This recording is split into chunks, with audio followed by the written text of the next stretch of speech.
right. It's time for Chic Shit Only. Hi, everybody. It's me, Lauren Zima, with the Cheslie Kryst of Extra TV. Cheslie, I'm so glad we're finally doing this because you are the correspondent in New York and I get to see you just once every so often. Although now I love it because we've decided to record and you are here in LA. We literally could have recorded this face-to-face, Lauren. It would have been even better. Well, if only we could have recorded it from the Dancing with the Stars press tour that we're going on tonight, the finale press line, where, just to reveal for everyone, as correspondents, I know our lives sometimes seem glamorous, but we do watch the show from a parking lot. We sit in a parking lot, they set up a monitor, we watch it, we snuggle under our coats, and then we go inside to do the interviews. So I can't wait to see you in the parking lot later. Yeah, me too. Well, I'm glad that you gave me the heads up about like it being outdoors and everything. I'm going to get a coat and a blanket. Like I'm going to be full ski mask, like Snuggled outfit up for this thing. Yeah. So, Cheslie, I'm so glad we're doing this. We love to see each other in New York. We light up when we get to talk about Harry Potter. Yes. I think the first time, and we're going to get into it, the first time we spoke about it was because I saw you holding what I thought was this very glam, chic designer bag. And then I came over and realized it was even more than I thought. It was from the Harry Potter store in New York. Literally a Harry Potter bag. Yes. Which is my red carpet bag.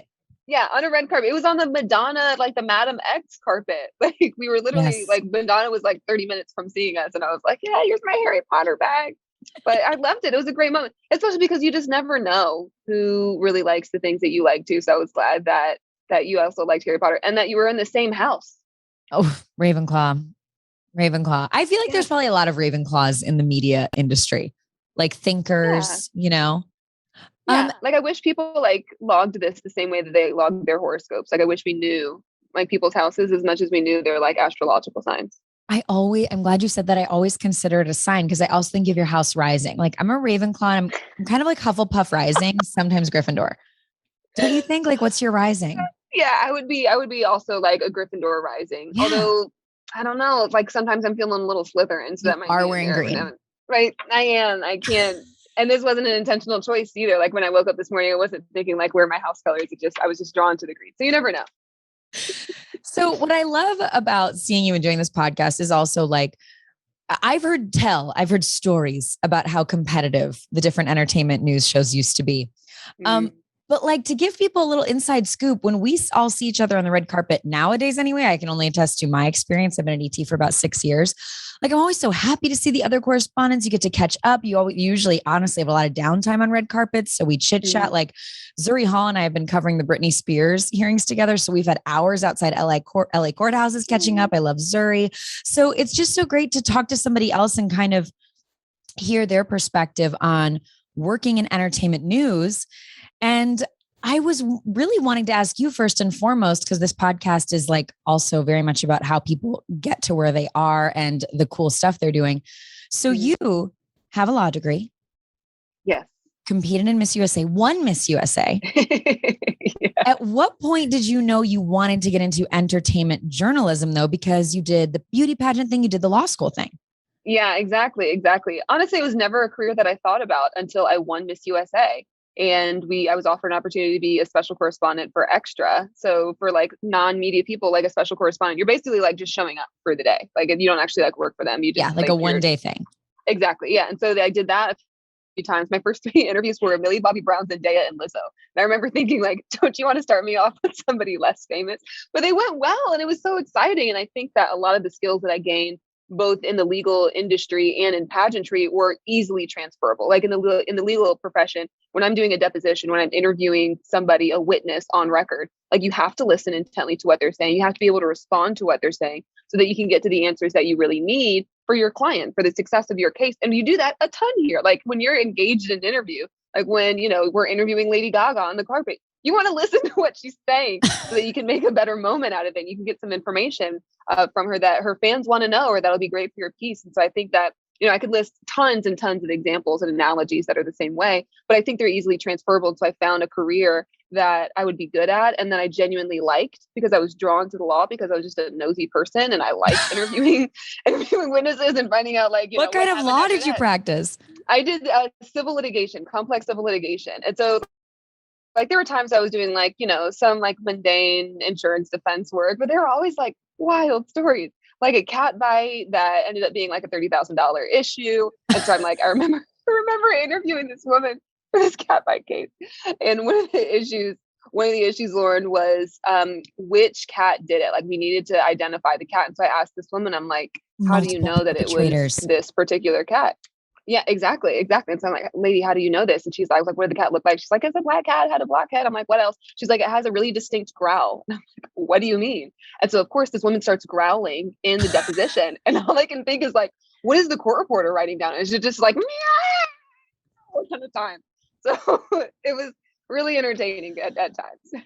Wow. There is a woman on TikTok who reads, I hope they're true. She reads like really funny court reporting. Do you know who I'm talking about? It's so I know funny. exactly what you're talking about. They're hysterical. Are those real? Really happens. Yes. That stuff really I have so many stories of like, hearings that I attended where something wild happened, or like somebody said a word and the judge reacted wildly. I'm like, I can't believe I'm watching this right now.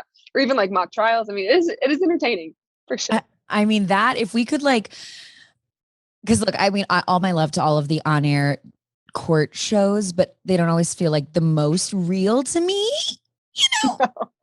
You mean like I mean, I don't want to name some off. Right. You mean like the normal, like bring in the clients and they're yelling at each other. Yeah, it feels a little staged to me.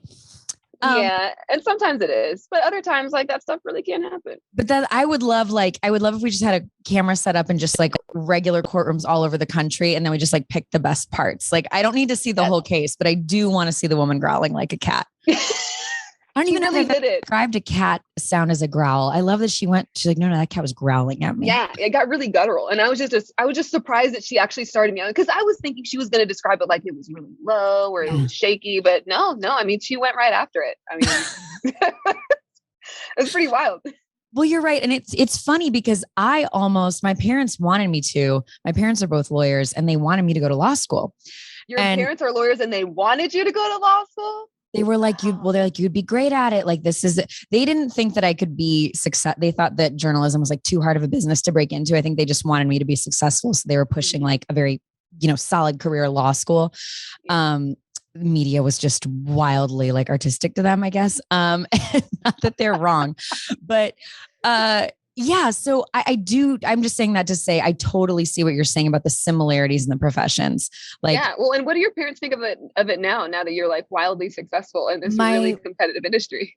I mean, like having a brief therapy moment here. It was only a few years ago that my mom said, I really was wrong. You really have made it. I did not think you could do it. You need to send your mom replicas of your Emmy. Thank you. In your background right now. Donna is like, Mom, I don't know if you know many lawyers that also have Emmys, but I just want you to know I didn't have to go to the legal profession to get these incredible awards. I appreciate how hard my mom was on me, but there's some trauma there too. Hey, I'd be happy to hear it. Spill it anytime you want to, Lauren. We'll have a session together. What did your parents think of you doing pageants? Like that I think I read that came about from your mom. Yes, exactly. So I didn't have to deal with like at home, like my mom being like, this isn't serious, because like, why would you do pageants? She was like, yeah, I did pageants. Why don't you? So when I was like 11 or 12 years old, she became the second Black woman to hold the title of Mrs. North Carolina, US. Wow. So she did this pageant for married women, and there wasn't a lot of diversity. Still isn't like a ton of diversity in pageantry, but that's changing. And it has changed a lot over the last couple of years even. And so I like absolutely wanted to compete. But I remember when I was deciding whether or not to compete when I was in law school, and I remember my mom asking like, why are you doing this? Like, are you doing this because like you just want to feel pretty, or like, do you want a crown? Because I can buy you a crown. You don't have to compete in pageants to get a crown. And I think that's when I started thinking more serious about like, why am I doing this? Am I really just doing it because it's fun? Because it really is a time suck and it's very expensive. Like, is there some higher purpose for this? And for me, there eventually was, because like in the Miss America organization, you get a ton of scholarship money. But in Miss USA, when you win, you get incredible amount of opportunities. It's literally the only reason I got this opportunity, because I won Miss USA and a producer from Extra spotted me and was like, let's give this girl a chance. So I owe where I am right now to pageants. So I love that, of course, eventually you realize like what the purpose of it would be. But when your mom asked you that question, what was your answer at that point? Like what was keeping you I pushing didn't have through? one. You didn't have one. I was too embarrassed. It was one of those moments where you just like sort of let the silence sit and you just wait until the other person's like starts talking again. It's literally what I did. And I was just like, oh, I'm going to let you finish preaching, mom. And I'll think about this a little harder. Because for me right then and there, like my first pageant that I did, I was a freshman in high school. And it was like Miss Freshman at my high school. And so I competed and won. Wow. I And love when that I your did high it, school had that. Is that like is that a world I don't know cause you're from the South, right? you guys did, but I thought you went to Missouri. Didn't you go to Missouri? I went to college in Missouri, but I'm from Chicago. So no, pageants was like not a thing where I was from. You're like, you had missed freshman year of high school and freshman year of high Yeah. school. I was like, what's mascara? Like someone teach me. Both though. I was literally the same boat. And I think pageants is what like introduced me to like this whole new world of like, figuring That's out how to do your incredible. makeup and walk and stuff. Yeah. And so when I competed in pageants, I did it because I was at a new high school and I didn't know anybody and I just wanted to be one of the cool kids. So I was like, I'll do the pageant. I'll have a crown and everything. And so I did it and I won. And ever since then, like when I was in high school, I was like, I'll just continue to do this, but I can be one of the cool kids. And so if I was going to give my mom an answer, that would have been the answer. I just didn't say it because, like, who wants to say that? Like, hey, mom, I just want to do this to feel cool, and You know what though? found purpose later. But like, I think what you're speaking to is something I actually always advise people on, which is I always say nothing's going to happen in your life if you're sitting on the couch at home. And by that, I mean, like sometimes even if you don't know what you want to do yet, go try things, go do things, because that's how you discover who you are is by trying things, failing at things, experiencing things. Like, how did I learn how bad I am and how much I don't like sports? By being on the C volleyball team and losing a tournament for my whole middle school. Like you try, and I was doing that to fit in. Like I was doing volleyball because my friends were doing it. Mm-hmm. And, or like the only reason I did a sorority when I went to Mizzou was because I was going to the state school from out of state and I didn't know anyone. I'm like, well, I just want to like join something to fit in. And then it gave me some of my best friends for life. So I just totally, I don't know if that's what you're saying. I don't want to put words in your mouth, but it sounds like what you're saying with the pageant thing is, look, you were like working at it and doing it and maybe you didn't know where it was going, but it's better to be doing something. Yeah, I completely agree. Well, and I got to know, was that a culture shock for you coming down to the South and joining a sorority? Yes. Yes, 100%. Yeah. Like I remember showing up at Mizzou and I was like, I mean, first of all these kids, like they were from these really, there was not a lot of diversity of color. No, there's not. No, I came from Chicago and I remember like my first day on campus being like, this doesn't look like the pamphlet. Like in the pamphlet, it's all these pictures, It's true for any Southern school. Like I can't tell you how many pamphlets I've been on for law firms, for legal industry related like organizations, for law school, like you're just always the token Black person that they never see again. Because I think my high school was maybe 10% white. So it was very different for me. But what I did find this beautiful thing of like I'd never known people from small towns before. And they were some of the nicest people and some of the most loving, like genuine people. All my love to Mizzou. I had an amazing time there and I'm so glad to have gone there. But yes, there was some great. Exactly. And they're all great places. Like, even the ones that have like, the diversity representatives and models all the time, like they are great people and they really do try. I mean, I've been in like, because I grew up in the South, I've been in so many spaces where like when I graduated from high school, like I think there were 12 Black people in my graduating class out of like, I don't know, 400 or something. And I went to the University of South Carolina for undergrad and really, really loved it there. But and same thing for Wake Forest, not super diverse, but they're trying and they're working. And it's not to say that they're a bad place because they don't have a lot of diversity, especially when we're all working together towards the same aim and just fall short for now. Yeah. Well, yes. Did you look, I know the world of pageants is something that has come under some criticism. Looking back, is there anything you would tell yourself about like how to handle it all differently? Or, you won, you did incredible and it's led you here, but looking back, anything you would have done differently or changed? I probably would have made some different outfit changes for some of that. Sometimes I look back and I'm like, why did you wear that dress? Lord Jesus, girl. But no, besides, I think I had the benefit of winning when I was much older. Like I was the oldest Miss USA ever at 28 years old. And so by then I literally, when I was in law school, I took a feminism or a gender in the law class. And so we learned about feminism. And I remember asking my professor, he was like, you guys are going to write a paper at the end of the year. Like, what do you want to gain from this class? And I was like, sir, I compete in pageants and I want to know, like, is there something about feminism I need to know that would throw me away from pageants? Like, is there some reason? Like, I got the criticism that people have, especially, it's not new. People have been like protesting against like Miss America or Miss USA or other pageants for years and talking about how it's objectifying to women. And so I was like, I need to know. I need to know what the other side of the argument is because I disagree, but I need to know. And so I think I benefited from that. And like when I was walking into pageantry, I fully understood what people were saying and why people thought like, this is terrible for women. This absolutely doesn't advance women. But I also truly believe that the people who think that don't know very much about pageantry as it is today, because the women that I compete with are incredibly accomplished and they're incredibly diverse. They have incredible goals and ambitions. They're the same women that I go to law school with, literally. Like in my class at Miss USA, I was the only practicing attorney, but one girl who was in the top 5 was a first-year law student, and another woman who was in the top 15 had just graduated from law school and was about to take the bar. And then my first runner-up, who had her master's in accountancy at that point when she was competing, is now in law school. So it's like, these are the people that you should need a pageant for lawyers. Yeah, exactly. There should be. Why do law schools not have pageants? Why are we not doing this? Okay, so my brother just passed the bar here in California, and I watched him. Congratulations to him. Thank you. Yay, that's awesome. Very proud, truly, because I watched him. He lives near me, and to see how difficult law school is.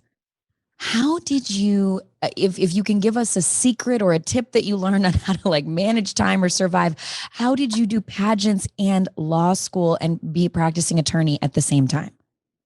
It was not easy. I think because I competed in Miss USA, it was probably easier than some pageants that require, like Miss America requires talent. So I never had to do a talent rehearsal when I was competing. What would your talent have been? I did compete in the Miss America organization for a little bit. I played piano.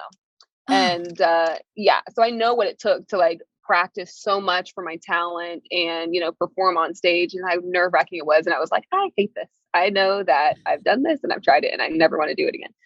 So I think that made it easier. But I think for me, it was people talk about like time management a lot, and it's not necessarily about priorities. It's about balance. So you have to know that, you don't have to split your time equally among everything that you have in your life. What you need to do is know, like, if I drop this ball right now, it's not gonna break because this one is a bouncy ball, but this glass ball, I actually need to take care of. Like, so that means like there is a test coming up that you absolutely need to study for. Like maybe you're not going to be able to go to that appearance, and just know it's okay. Maybe you can reschedule that. So for me, it was just about balance and making sure that, everything was in like harmony. And not necessarily that I was like constantly prioritizing law school over pageants or vice versa, that I wasn't constantly prioritizing my appearances over work. Or even maybe not even ever giving them equal time. It's like, what needs more time right now? Exactly. What needs more time right now? It's like, it's about that just harmony, making sure everything works together, not necessarily that everything works the same all the time. Well, that's very impressive. I mean, it's very kind of you. I was very impressed that your brother passed the California bar. Tough bar. I'm proud. He's smarter than me. Like truly. The pass rate here is so low.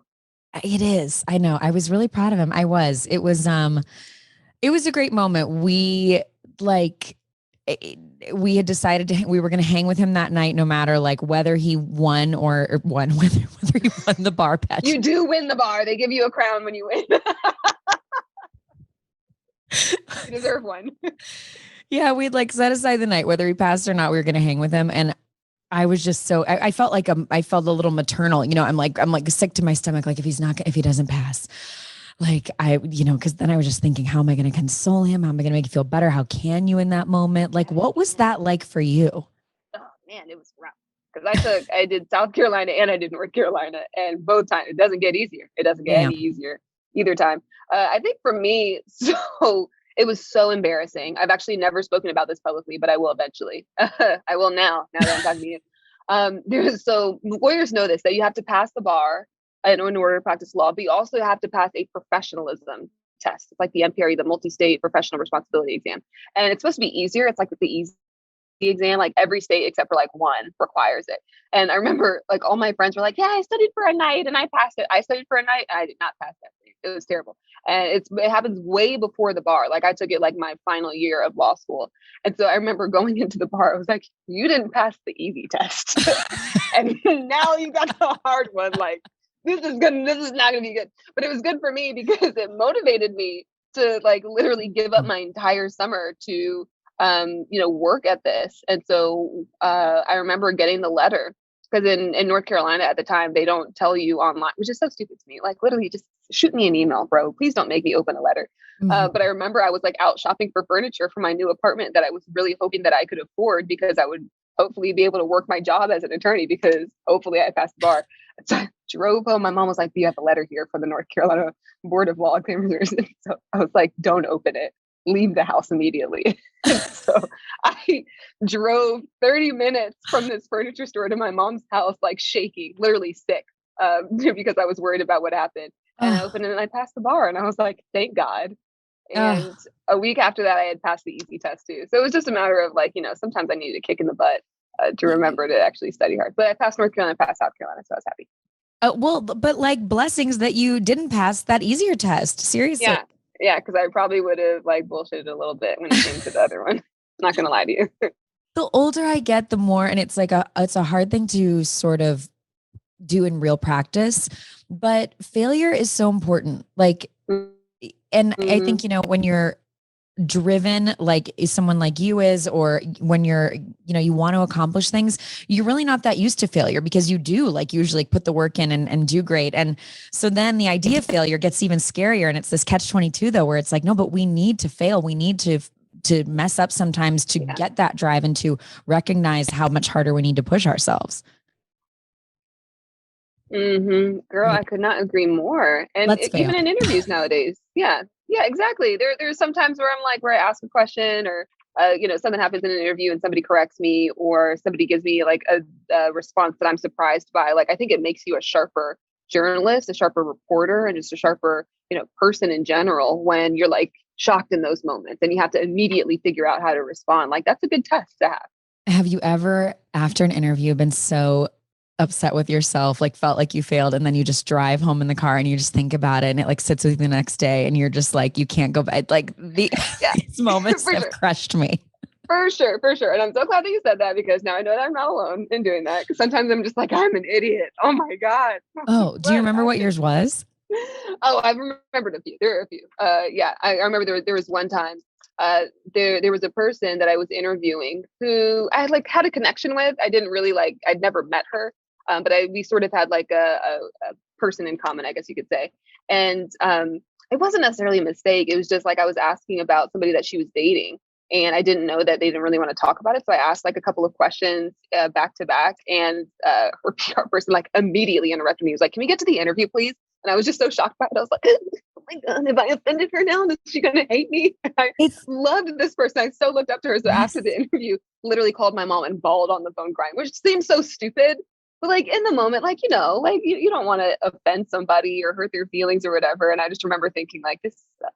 No. And I think what's hard is we have these interactions with people where it's like 3 minutes, but we've mentally prepared for that 3 minutes the whole day. We've researched for it. We're ready for it. We're trying to be in our best headspace for it.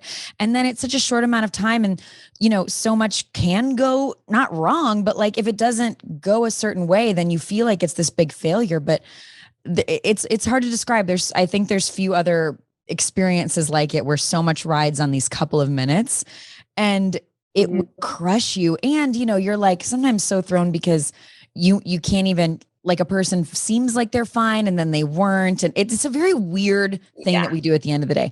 We have casual, intimate, thought-provoking, deep, intrusive conversations with people in 2 to 3 minutes, either on a red carpet or in a hotel room where 20 people are sitting in silence around you filming you. Like it's really literally like how intimidating is that to join a Zoom and like all you can see is you and the other person, but there's 20 participants on there. Like that is stressful. It's like, so weird.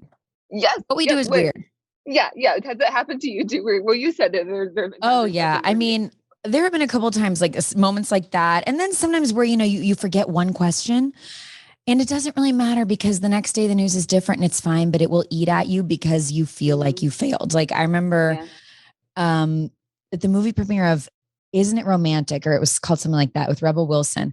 Liam Hemsworth was sick. And so Miley Cyrus, they were together at the time, and she like surprise showed up to support the movie because he couldn't be there and he was the star of the movie. It was like awesome that she did, but nobody expected her to show up. And I like got this really cute interview with her, but I didn't just ask how's newlywed life, because like they'd just gotten married, and that ate away at me for a while. For a while. I love that you can tell how high achieving you are, that this is the thing that you for a while. doing. But like, I get it. Absolutely. Especially when especially if somebody is told you that that's an important get, and then you like, don't get, then there. Wow, I'm an idiot. And a million things can happen, but it still bothers you. But that's, that's why we're doing it. It's why we're striving to be amazing and perfect. And, failure is so important. We have to fail. We have to fail. I mean, that's what, Anna Wintour said it. Like, Anna Wintour was fired from like a junior exec publishing job before she became the editor-in-chief of Vogue. And I think she said that in an interview. She was like, everybody should be fired from a job once, because she said that really gave her a reset. I think Steve Jobs said the same thing. Like, after he was booted from his own company, from the company that he built, he was like, I think it made me a beginner again. And it gave me this fresh new perspective of I can be imperfect again. Yeah. And I couldn't agree more. Well, and I love talking to you about this too, because as you just said a few minutes ago, that you were the oldest at 28, but to win, but like for women, I think a lot of the time we feel like there's this expiration date on us, on our success. Women aren't as attractive as they get older. Like that, we've got to go and set the career aside and go have babies because our biological clock is ticking and all that. And I keep trying to remind myself lately, like, no, that's, you still have like, I think about Leslie Jones being on SNL at 40 or whatever it was. And like, no, there's still a lot of time to accomplish a lot of the things you want to do. Wow. Oldest at 28. I mean, 28. And what was it like to like have all those headlines afterwards? Probably it's like, cause those were the headlines about you, like the oldest winner at 28. Like, yes, literally. It was just so funny, man. Cause you feel so young then. Like I was like, but there's so many things I haven't done yet. Like I've only had my, like an apartment by myself twice at this point in time. Like, it's not that old. But my favorite was like, I remember right after, like the day after I went, I tell you, these online people are quick. Somebody had already put up a Wikipedia page for me and put like in the headline, I think, that I was the oldest Miss USA like ever. First sentence. Great. Yeah. And they put the number of days too. They were like 28 years and 6 days or 4 days old or something like that. How do you know this? How do you know this about me? Like, then they would. How did you move past that? Were you able to laugh it off? Like what did you do? Because you'd worked so hard for this thing. And I would imagine a big part of the narrative became the oldest. Like, were you able to see it as a sense of pride? Was it annoying?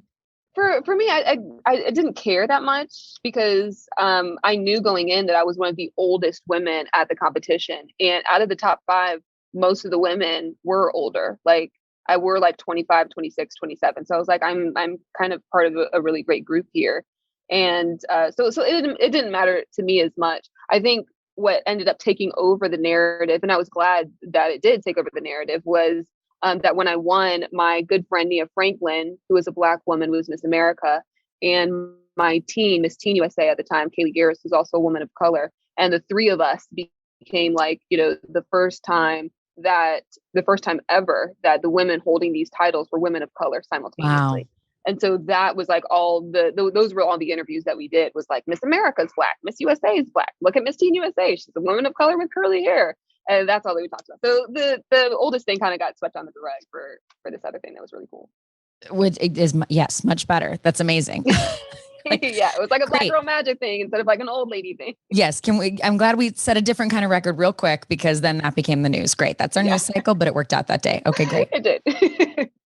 So I have to let you go soon, but we just got to talk about Harry Potter real quick. So what made you fall in love with Harry Potter? Because you are a fan at that level of going to the store, wearing the gear. What do you love about Harry Potter? For sure. I think it's just nostalgia. I grew up with it. Like when I was in like 2nd and 3rd grade, I would get in trouble, not because I was like talking to other kids in my class, but because I would be in math class and I would pull out Harry Potter and the Goblet of Fire and be flipping through my book, like reading in class. And so I was just a nerd, and I loved it.